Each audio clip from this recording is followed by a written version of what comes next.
60 years ago, around this time, the third week of September, the Indian Army was virtually on the outskirts of Lahore. Pakistan, it had lost almost 60% of its armor, more than 300 tanks destroyed in a number of battles. Pakistan had been given a bloody nose. But this time, in 2025, Pakistan has been given a bloody nose again in Operation Sindoor. And this time, the Indian Armed Forces did not even have to cross the Ichhogil Canal. To talk more about the 1965 war and Operation Sindoor, I'm now joined by one of the key architects of India's victory in Operation Sindoor, the Army Commander, Western Command, Lieutenant General Manoj Kumar Katiyar. Sir, welcome on the Chakravyuh podcast. Thank you, Gaurav. Thank you. Sir, as we celebrate 60 years of that spectacular victory in 1965 that some have often called a stalemate, we'll talk about that in greater detail.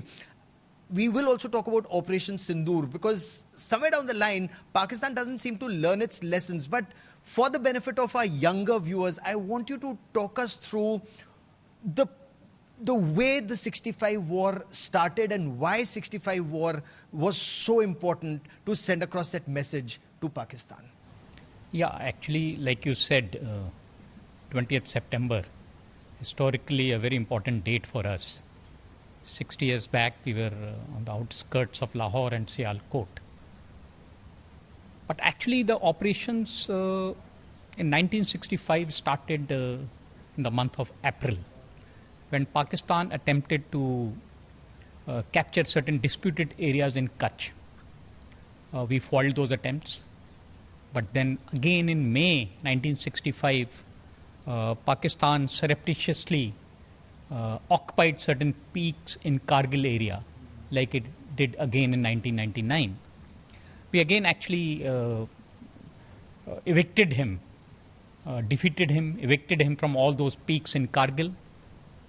Thereafter in August, it launched a very ambitious operation, Operation Gibraltar. The aim was to capture the Jammu and Kashmir. And it trained a huge militia of Rajakars, which were trained and officered by the Pakistan Army. Aim was to infiltrate them, take the help of Jammu Kashmir Awam, and capture the whole of Jammu and Kashmir. But Indian Army, again, with the help of Jammu and Kashmir Awam, which was very loyal to the cause of India, foiled the attempts of Pakistan. We evicted all the Rajakars, killed most of them or captured them, and this attempt of Pakistan to capture Jammu and Kashmir was foiled. In fact, we launched our attacks across the that time ceasefire line and captured a number of important places. Hajipir Pass, if you remember, was one of the places we captured across the ceasefire line. But then Pakistan, again, since was very desperate to capture J&K, it launched a proper military offensive to capture Akhnur. The aim was that it will cut off Jammu and Kashmir, and the Jammu and Kashmir will then be captured by the Pakistan. But again, we foiled those attempts. It could not move towards Akhnur. So there was a repeated, you can say, provocations by Pakistan starting from April till September. So now our leadership decided that we will launch our offensive. And then on 6th September, our 11 Corps launched the offensive towards Lahore. And on 8th September, our 1 Corps launched the offensive towards Sialkot. Now, in both these operations, we captured a lot of territory. We captured a lot of important areas. And we were, if I can say, threateningly close to Lahore and Sialkot. And that forced Pakistan to seek request for ceasefire, which of course, you know, our leadership accepted. So if I can summarize, in 1965, we foiled Pakistan's repeated attempts in Kutch, Kargil, Kashmir, and thereafter launched a swift attack, capturing large territories, threatening important towns, causing massive destruction of Pakistan military, And if I can say, use the word stalemate, but it was a decisive and a landmark victory for India. Indeed. I mean, if Pakistan lost 60% of its armor, if I remember correctly, the stories I've heard right from my childhood, like you must have heard, like every Fauji kid does, 300 plus Pakistani tanks. Yes.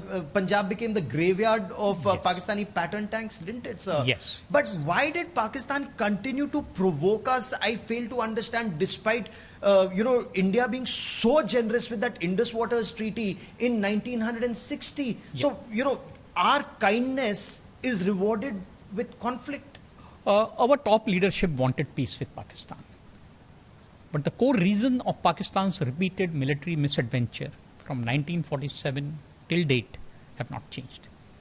And they were very recently enumerated by the Pak Army Chief Asif Munir also, where on 16th April, just before the Pahalgam attack, he said that Kashmir is the Pakistan's jugular vein. And he emphasized on the two-nation theory, a theory that Hindu and Muslims are two different nations. A debunked theory, but that is what the Pakistani leadership professes. Also in 1965, Pakistan had got emboldened by the large military aid it had received from the United States, the patent tanks, Sabre and Starfighter jets. And it also perceived India to be militarily weak and vulnerable after 1962 war. Yes. So in a way, it was an opportunistic maneuver by Pakistan based on its assumed military strength and perceived Indian vulnerability. It's interesting you should mention that, this opportunistic maneuver that Pakistan tried to undertake, given the fact that we'd suffered a debacle in 1962. But post-1962, the Indian Army also tried to improve quite a bit, and the professional army that we are, sir. But I want to understand from you, in the conventional sense, Pakistan thought it could try either through terrorists or Razakars, as you mentioned, in Kashmir, but this wide area of its operations from Kutch initially to Kargil and then Kashmir. Do you think in the conventional sense he thought he could either do it unconventionally or do it conventionally, and can he do it again? Yeah, actually, Pak, as I look at it, he may again carry out terrorist attacks. Something what he did in Pahalgam very recently. Despite the punitive punishment which we have given to Pakistan in Operation Sindoor. But like in 1965, I feel that Pakistan Army may carry out conventional operations also if it feels that India is vulnerable at some point. So to me, the threat exists both in a hybrid domain, that is the attack by the terrorists, or in conventional domain, that is by the Pak military. So we, on the western borders, we cannot let our guard down.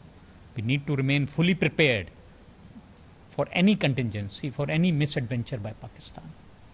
So that's very important, that the threat of Pakistan terror and Pakistan hybrid or conventional operations remain even today, Yes. even after Op Sindoor. And Yes. If I were to go back for a moment to 1965, Pakistan perceived India to be weak and it carried out a number of operations. What is your reading of India's counter strategy and some of those important battles in your view where India was able to turn the tide on Pakistan and the challenges we faced there? Yeah, so Indian strategy, if I can say so, starting from Kutch, Kargil, Kashmir, was to prevent the Pakistani misadventures. But thereafter we decided to go for counter-offensive, and we launched our offensive towards Sialkot and Lahore. So if you look at the number of battles which have fought, there are very many important battles where our brave soldiers fought with valor, defeated Pakistani army. There are countless examples of courage and sacrifice of our brave soldiers, and outstanding combat leadership. So actually all battles, all engagements are very important. But if you ask me to name a few very important battles, maybe the capture of Hajipir by Major Ranjit Singh Dayal, important landmark. Battle of Philora, where Lieutenant Colonel A.B. Tarapur led his unit from the front, made the supreme sacrifice, was awarded Paramveer Chakra. Battle of Barki and Dograi, where we crossed the Ichogil Canal, threatened Lahore. Then, of course, the battles near Khemkaran, where Pakistani attacks were foiled, and the fields of Asal Uttar actually became the graveyard of the dreaded Pakistani patent tanks. And it is at Asal Uttar where CQMH Abdul Hamid in his RCL Jeep took on the patent tanks, destroying a number of them, sacrificed his own life, and earned the Paramveer Chakra. So it's amazing you should mention that. In fact, what an amazing answer. And the soldiers you mentioned, Major Ranjit Singh Dayal, that operation of Hajipir, or Company Quartermaster Havaldar Abdul Hamid, the manner in which his jeep mounted recoilless gun, the manner in which he was targeting the latest Pakistani patent tanks, and of course Colonel Adil Shir Tarapur. Again, in India, we don't look at the religion of the officer. They're all Indian Army officers, but a Sikh, a Muslim, a Parsi, a Hindu, it just doesn't matter to us. And that's that message that Pakistan or Asim Munir just don't seem to get. Actually, when you look at the Indian Army or Indian nation as such, it turns the two-nation theory on its head. Actually, the two-nation theory was debunked even in 1971 when East Pakistan broke away. But then Pakistan leadership, its military leadership, it still espouses this theory and tries to create animosity based on religion. But I feel to us in India, mazhab nahi sikhata, aapas mein bair rakhna. That is the strength of our nation. And that is the strength of Indian Army. Its secular credentials, its pan-India character. Each soldier of Indian Army is an Indian first, irrespective of his region or religion. As leaders, we get inspired by the Chatwood motto, nation first, men next, yourself last. And that is the ethos a soldier applies to his religious beliefs also. Desh Bhakti. Nation is the first religion. Religion of our men and own religion come thereafter. True. In fact, the other point that you raised, sir, Pakistan had the latest tanks, the M47, M48 American-made patent tanks, and they were the latest, the Sabre jets that the Pakistan Air Force had, or the Starfighters. Compared to that, our Shermans, our Centurions, and yet we came out on top. That Punjab became the graveyard of those Pakistani patent tanks, and we have a patent nagar, don't we, sir? So what explains this, that they had the latest and we came out on top? Well, you rightly said that Pak had technologically advanced tanks and the aircraft, Starfighter and Sabre jets. But ultimately, what proved decisive was the man behind the machine, the training and motivation of our men. Like you rightly said, CQMH Abdul Hamid. Can you imagine a person sitting in an open jeep engaging the patent tanks? In just 2 days from his jeep, he destroyed 7 patent tanks, which were considered invincible. In the sugarcane fields of Asal Uttar, he turned steel into scrap and fear into fury. He was hardened in the Battle of Namka Chu in 1962, where he had witnessed the death at close quarters. He had told his buddy, I am not afraid of dying. I am afraid of not doing my duty. Makes me a bit emotional, but such was the motivation level of our soldiers which won the war for us. Sir, I'm getting goosebumps just listening to you right now talk about the unparalleled valor of CQMH or Company Quartermaster Havaldar Abdul Hamid.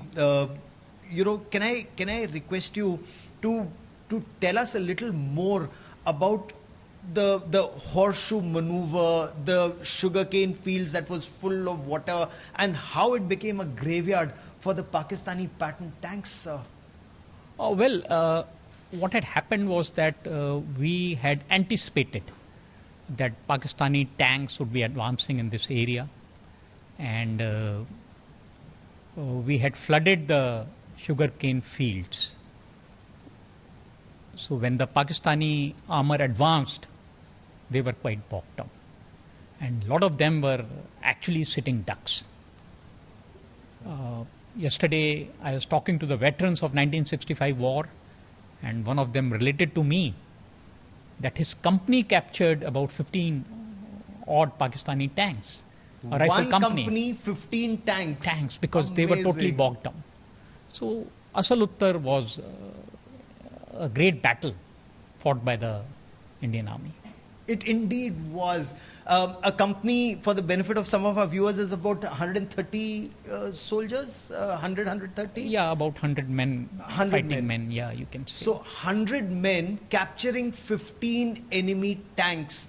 It just goes on to show, as the general very rightly put, that fear turned into fury, and there was no way that the Pakistanis could have done that. And when you read about these battles, when you hear from serving generals and veterans, it just fills you with that immense sense of pride.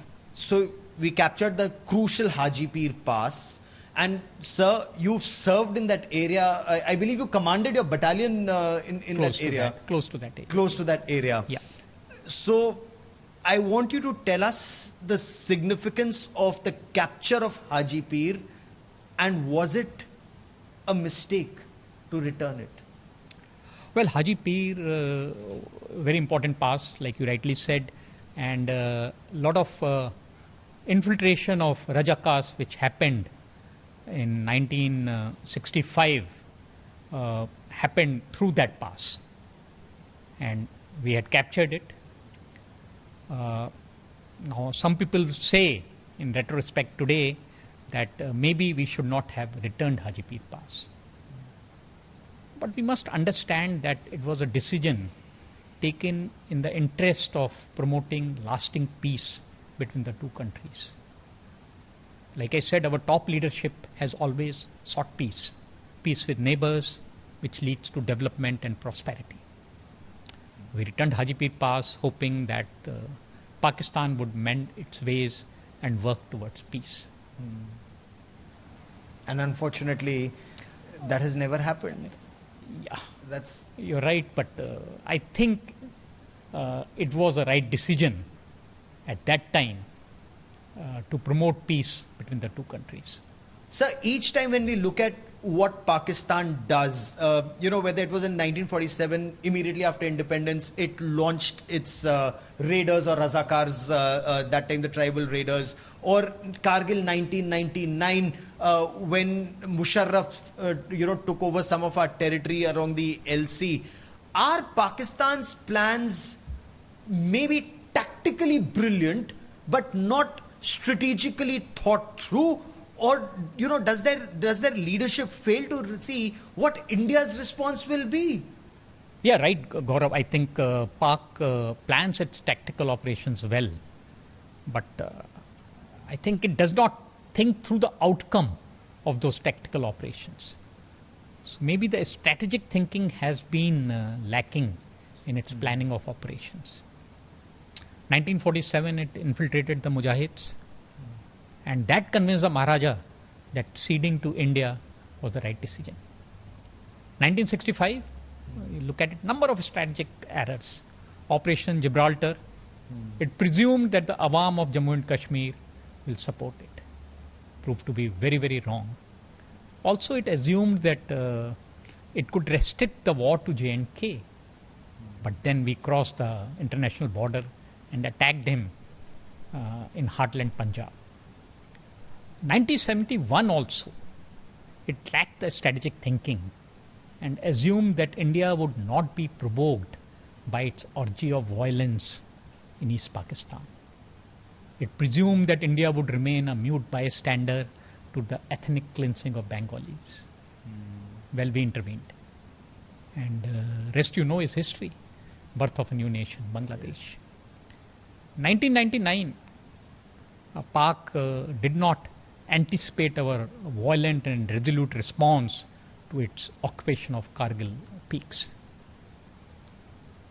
This year killing in Pahalgam, I don't think Pak appreciated the resolve of our leadership to respond vehemently and emphatically and hit it where it hurts.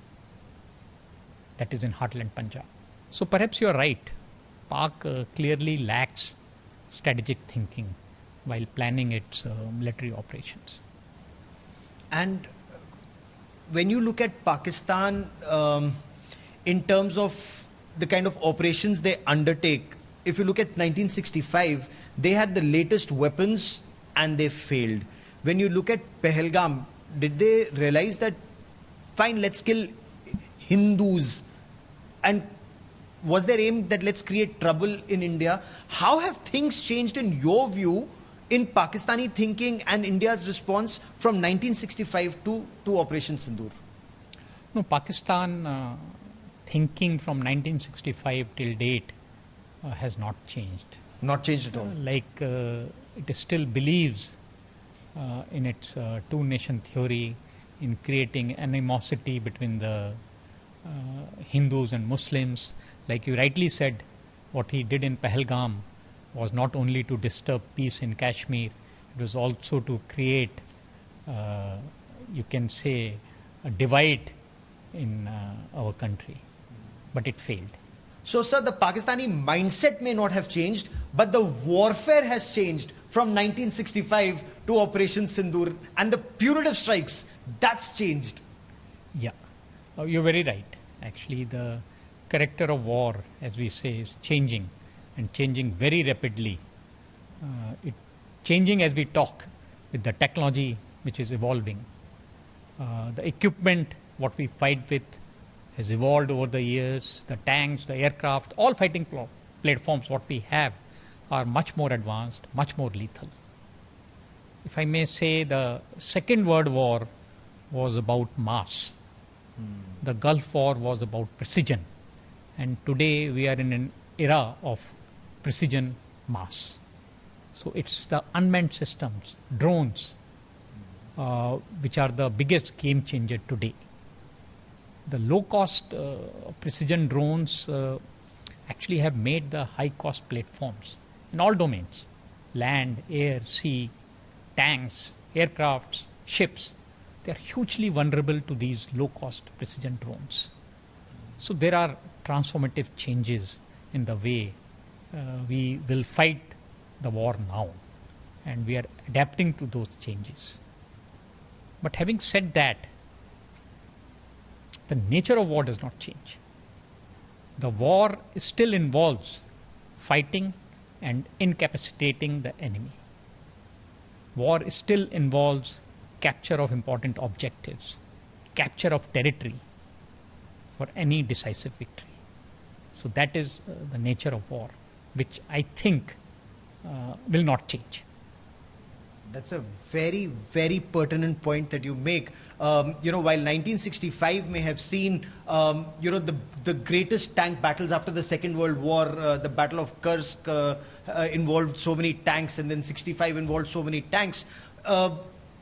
It also involves change of territory, dominance of land. There are some who say, like in Operation Sindoor, we were able to punish Pakistan, destroy 11 of its air bases, 6 of its radar stations, 9 of its terror training camps, including Muridke and Bahawalpur. But in future warfare, will we need, you mentioned the drones, and Azerbaijan-Armenia war showed, sir, that the Azerbaijan drones, were superior to the Armenian tanks.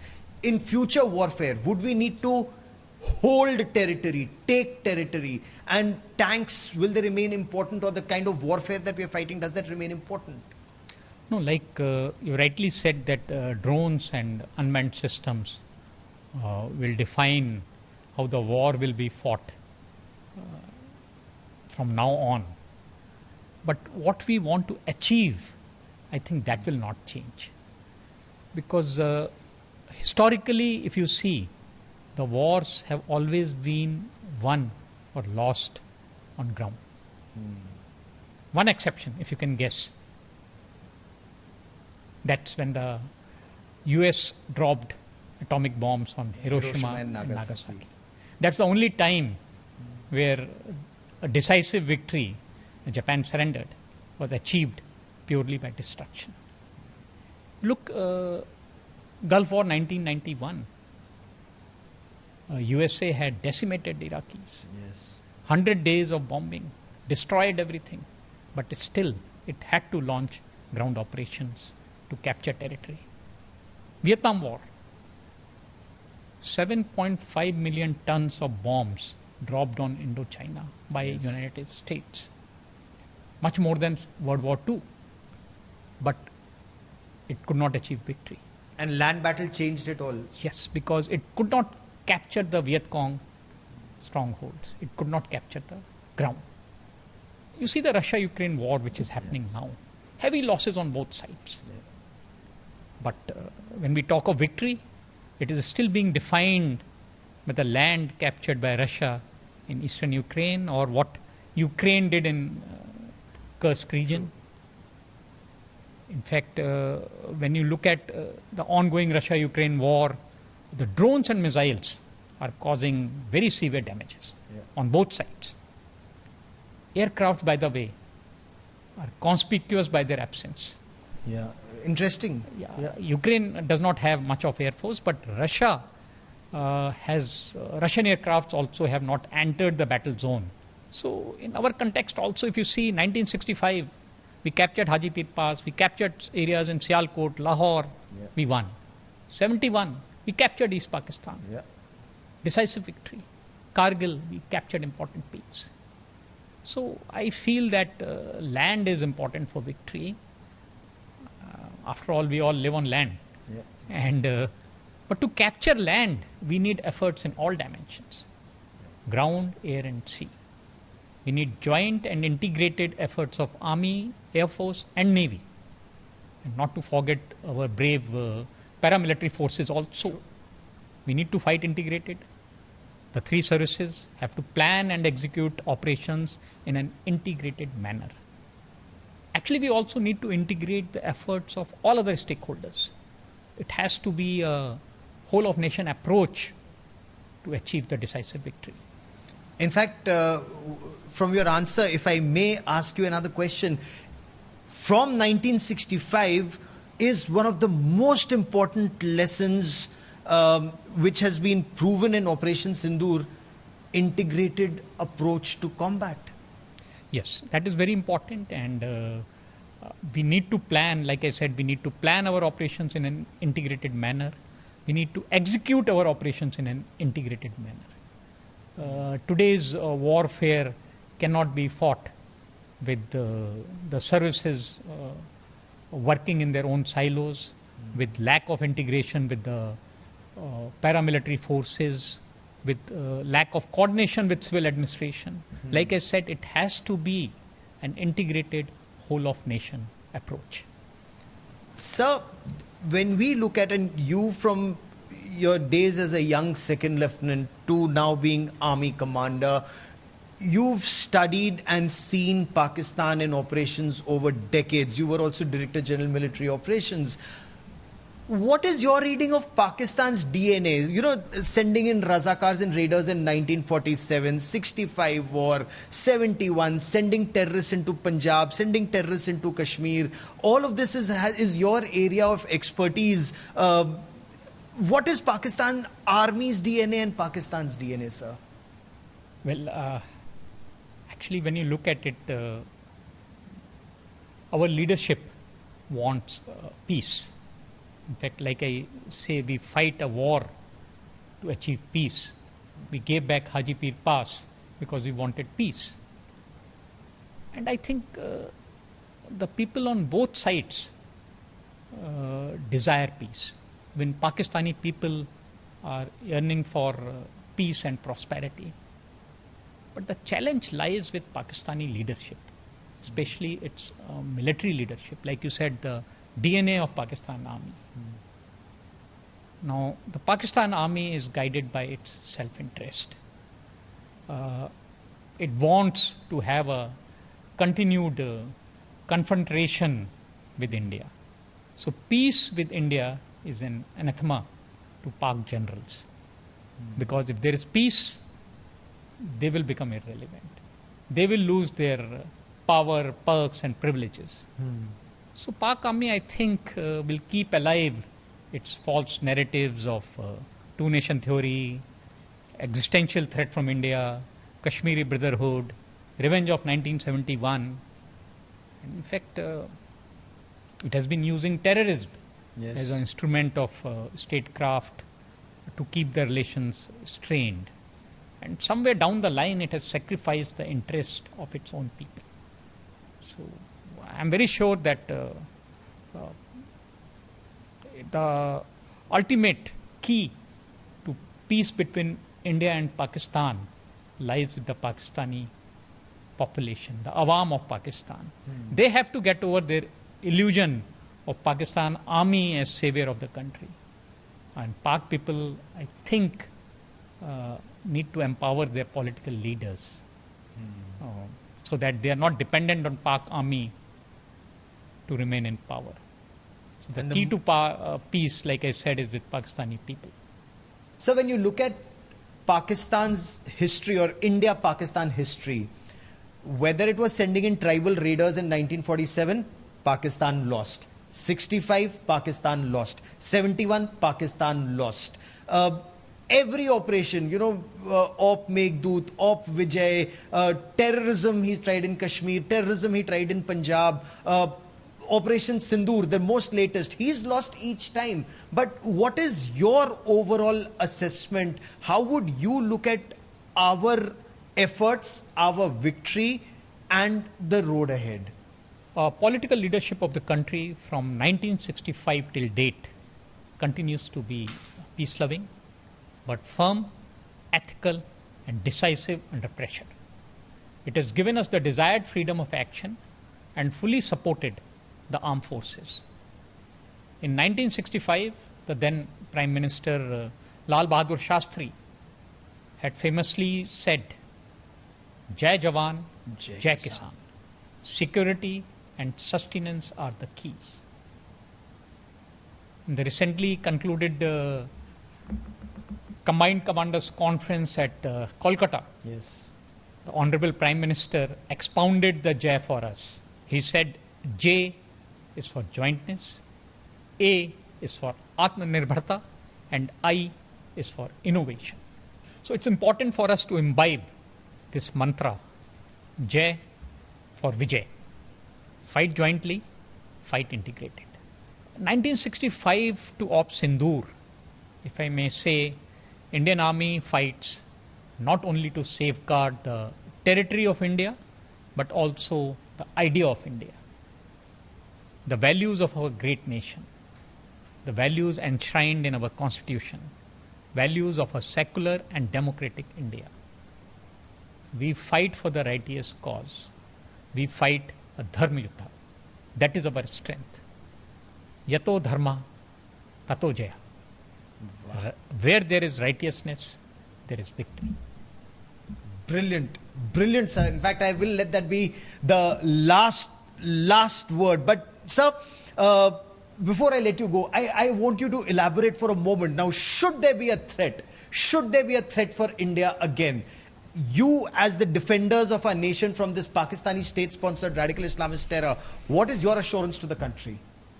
Well, Gaurav, I think through your channel, I can assure our countrymen that Indian Army, Indian Armed Forces will remain steadfast in guarding the safety and honor of our great nation. Jai Hind. Jai Hind, sir. Yato dharma, tato jai. Where there is righteousness, there is victory. It may be the motto of the Supreme Court of India, but that's the philosophy of our armed forces. Lieutenant General Katiyar, Army Commander, Western Command, for joining me here on this Chakravyuh podcast. Sir, many thanks. Thank you. Thank you. Thank you.